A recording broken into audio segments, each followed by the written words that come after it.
ওমরে ফারুক ওনার কাছে আবু লুলু আল মাজুসি এক অগ্নি উপাসক এসে বিচার দিল, ইয়া ওমর আল ফারুক, আমার মনিবের নাম হচ্ছে মুগীরা ইবনে শুবা, সে প্রতিদিন 4 দিরহাম করে আমার কাছে চার্জ করে। এত টাকা চার্জ করে কেন? উনি জিজ্ঞেস করলেন, তুমি কি কাম পারো? আমি খঞ্জর বানাইতে পারি। খঞ্জর চিনেন? ছোট্ট ছুরি, আরবরা পকেটে রাখে। ওমানের সুলতান কাবুসের ছবি দেখবেন, এখানে একটা খঞ্জর আছে। আমি খঞ্জর বানাইতে পারি। খঞ্জর বানাতে পারো? মদিনায় তো কেউ বানাতে পারে না, তুমি খঞ্জর বানাইতে পারো? তুমি তো অনেক টাকার মানুষ মিয়া, তোমার মনিব তো অল্প টাকায় চার্জ করছে, এটা দিতেই হবে। আবু লুলু কয়, ওমর তুমি সবার জন্য এত নরম, আমার জন্য গরম, তোমার আমি বুঝাবো। সে বাড়িতে যে একটা খঞ্জর বানালো, মাকবাদাতুহু ফি ওয়াসাতি, যে খঞ্জরের হ্যান্ডেল হচ্ছে মাঝখানে, 2 দিকে ধারালো ছুরি। এটা ধার দেয় আর কয়, ওমর তোরে আমি বুঝাবো। প্রতিদিন ধার দেয়। সাইয়েদনা ওমরে ফারুক মসজিদে নববীর ইমাম, ওয়াকানু ইউসাল্লুনা বিগালাস, তখন ওনারা অন্ধকারে নামাজ পড়তেন আউয়াল ওয়াক্তে। আমরা তো দেরি করে পড়ি, সুন্নাহ অনুযায়ী আগে আগে পড়া ভালো। আপনি মসজিদুল হারামে গেলে দেখবেন যে কত আগে ফজর পড়ে, ফজরের 1-1.5 ঘন্টা পরে সূর্য ওঠে, ঠিক কিনা?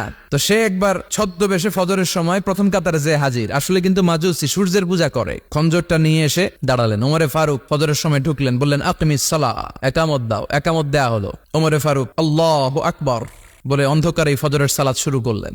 প্রথম রাকাত যখন পড়ে ফেললেন, রুকুতে যাবে, ইন দ্য মিন টাইম সে খঞ্জর বের করে ওমরে ফারুককে 3টা স্টেবিং করেছে। একটা নাভিতে মারার সাথে সাথে নাভিটা কেটে গেল, আর একটা এই পাশে পাজরে, আর একটা পেটের মাঝখানে, পেটও কেটে গেল। ওমরে ফারুক বললেন, কাতালানি আল কালব, এক কুকুর আমারে মেরে ফেলেছে।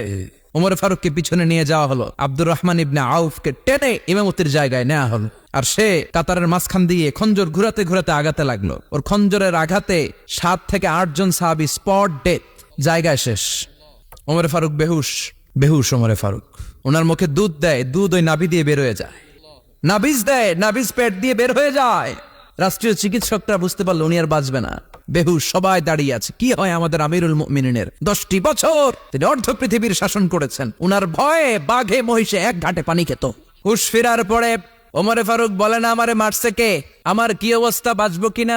আমার ছেলে আব্দুল্লাহ কোথায়? আব্দুর রহমান কোথায়? আমার বিবিরা কোথায়? কত সম্পদ আমার আছে, কোথায় গেলে ভালো চিকিৎসা পাওয়া যাবে? কিচ্ছু সে বলে না। হুশ ফেরার পরে ওমরে ফারুকের প্রথম প্রশ্নটা ছিল, আসল্লান্নাস, আমার দায়িত্বে, আমার নেতৃত্বে যে ফজরের একটা নামাজ শুরু হয়েছিল, এটা কি ঠিক মতো শেষ হয়েছিল? আসল্লান্নাস, মানুষের নামাজটা পড়ছিল, 1 রাকাতের দায়িত্ব পালন করতে পেরেছে, এরপর হুশ নাই। বাকি 1 রাকাতের কি হয়েছে? মুসল্লিদের কি হয়েছে? সালাতটা ওয়াক্ত মতো হয়েছে কিনা? আসল্লান নাস, এটা ছিল ওমরে ফারুকের প্রশ্ন। সুবহানাল্লাহ কইবেন না? আউয়ালু মা ইউহাসাবু বিহিল আবদু ইয়াউমাল কিয়ামাতি আস-সালাহ, কিয়ামতের দিন সর্বপ্রথম হিসেব নেওয়া হবে নামাজ। বিশ্বনবী ইন্তেকাল করবেন, রূহু বের হয়ে যাচ্ছে, 2-3টা শব্দ বললেন, এর মধ্যে একটা ছিল as-সালাত, উম্মতেরা নামাজ ছেড়ে দিও না। আমা মালাকাত আইমানুকুম, মানুষ ইন্তেকালের আগে শ্বাস বের হয়ে যাচ্ছে, রূহ চলে যাচ্ছে, ওই মুহূর্তে কি জরুরি কথা বলে নাকি ফালতু কথা বলে? সবচেয়ে জরুরি কথাটাই তখন সে বলে যায়, ঠিক কিনা? তাহলে এই সালাতের গুরুত্ব আছে না নাই? আল্লাহ ডেকে বলে, গোলাম তোরা যদি ভুল না করতি, তোরা যদি পাপ না করতি, তোরা যদি অন্যায় না করতি, তোদেরকে ধ্বংস করে দিয়ে এমন একটা জাতি আমি এই দুনিয়ার বুকে তৈরি করতাম, যারা সকালবেলা ভুল করে দুপুরে মাফ চাইতো, দুপুরে ভুল করে রাত্রে মাফ চাইতো, আজকে ভুল করে আগামীকাল মাফ চাইতো, আর আমি আল্লাহ গুনাহগুলো তাদের সব ক্ষমা করে দিতাম। ক্ষমা করে দিতে আল্লাহর বড্ড ভাল লাগে। বান্দা আল্লাহর কাছে বারবার চাক, চোখের পানি ছাড়ুক, এটা আল্লাহ পছন্দ করে। চোখের পানির যে কত পাওয়ার আপনি কল্পনাই করতে পারবেন না। অনুশোচনার চোখের পানি, চোখ বেয়ে নাকের ডগা পেয়ে জমিনে পড়ার আগেই আল্লাহ এই বান্দারে মাফ করে দেয়। বিশ্বনবী ডেকে বলে, ও আমার উম্মতেরা শোনো, আল্লাহর কাছে দুনিয়ার মানুষদের 2 ফোঁটা পানি সবচেয়ে প্রিয়। 1 হলো জিহাদের ময়দানে রক্তের ফোঁটা, 2 হলো অনুতপ্ত বান্দার চোখের পানির ফোঁটা। কত ভুল আপনি করেছেন, কত অন্যায় আপনি করেছেন, কত পাপ আপনার হয়েছে, কত মিথ্যা আপনি বলেছেন, কয় ওয়াক্ত নামাজ ছেড়েছেন, কয় লাখ টাকা ঘুষ খেয়েছেন, কত যৌতুক আপনি খেয়েছেন, কত মিথ্যা আপনি বলেছেন। আপনার পাপ যত বড় হোক, যত বিশাল হোক, যত বেশি হোক, আল্লাহর দয়ার সীমা তার চাইতেও বড়। আপনার পাপ, আপনার অন্যায়, আপনার জুলুমগুলো যদি হয় খালের পানির সমান, বিলের পানির সমান, আল্লাহর দয়া সাগরের পানির সমান। আপনার পাপ যদি হয় সাগরের পানির সমান, আল্লাহর দয়া মহাসাগরের পানির সমান। আপনার পাপ আর অন্যায় যদি হয় পাহাড়ের সমান, আল্লাহর দয়া আকাশের সমান।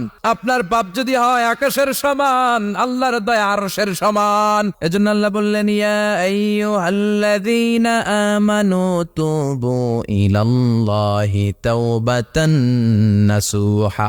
ও আমার গোলাম, তুই তোর নিজেরে যত বেশি ভালোবাসিস তার চেয়েও আমি তোরে বেশি ভালোবাসি। তোর বাবা মা তোরে যত বেশি ভালোবাসে তার চেয়েও আমাদেরকে বেশি ভালোবাসে কে?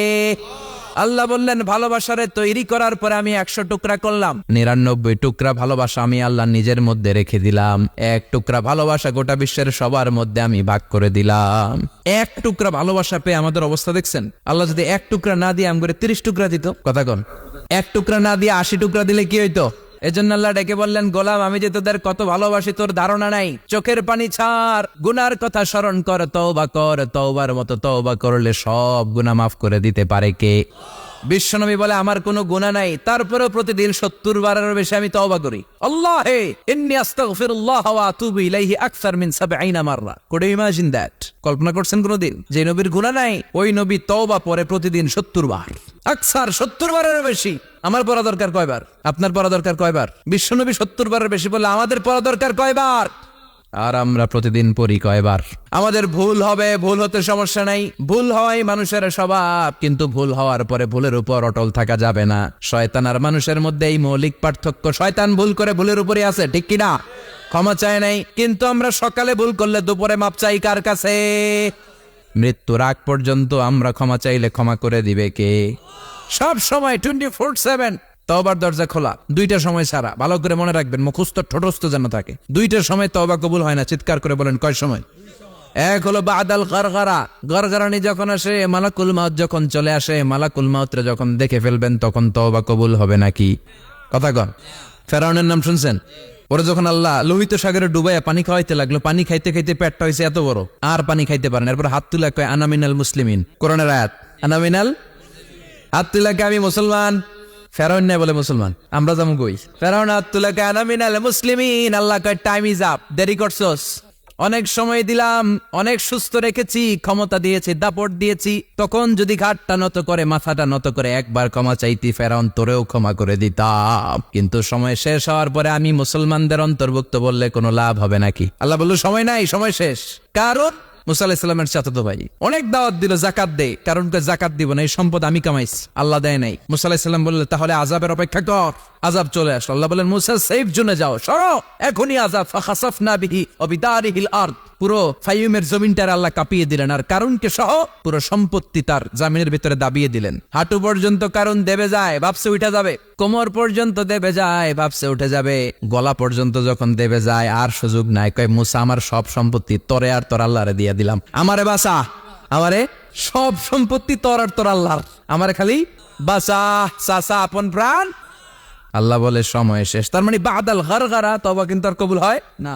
এই হলো একটা। নাম্বার 2, বাদা তুলুই শামস মিন মাগরিবিহা, প্রতিদিন চাঁদোলাতে সূর্য কোন দিক দিয়ে ওঠে? কথা কয় না, পূর্ব দিকে। কিয়ামতের আগ দিয়ে সূর্যের পূর্ব দিকে উঠবে না, পশ্চিম দিক থেকে উঠবে। যেদিন প্রভাতে পশ্চিম দিক থেকে সূর্য উঠবে, ওই দিন থেকে তওবার দরজাটারে বন্ধ করে দিবে কে?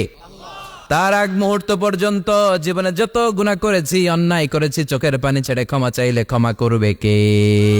শয়তান আল্লাহরে চ্যালেঞ্জ দিছে, আল্লাহ তুমি আমারে জাহান্নামে পাঠাবা, আমিও তোমার বান্দা করে লয়ে একসাথে জামাতে ঢুকবো, একা ঢুকবো না, একা যাব না, তোমার বান্দাদেরকে সবগুলারে জাহান্নামী বানাইয়া তারপরে ঢুকবো। তোমার চ্যালেঞ্জ দিলাম, একটারও জান্নাতে ঢুকাইতে পারবা?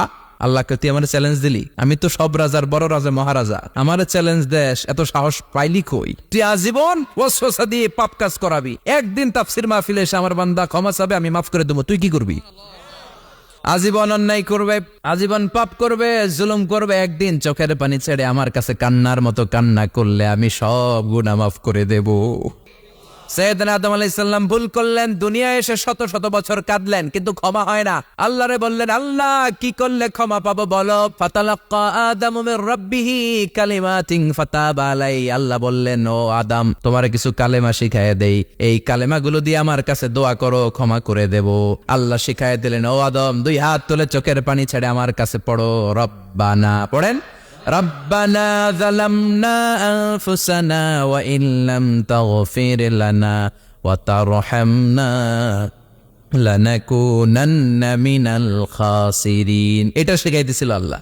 আল্লাহ আমি জুলুম করেছি, অন্যায় করেছি, ভুল করেছি, পাপ করেছি, তুমি যদি ক্ষমা না করো ক্ষমা করার কেউ নাই, ঠিক কি না? আমরাও পাপ করলে এই দোয়াটা পড়ার দরকার আছে না নাই?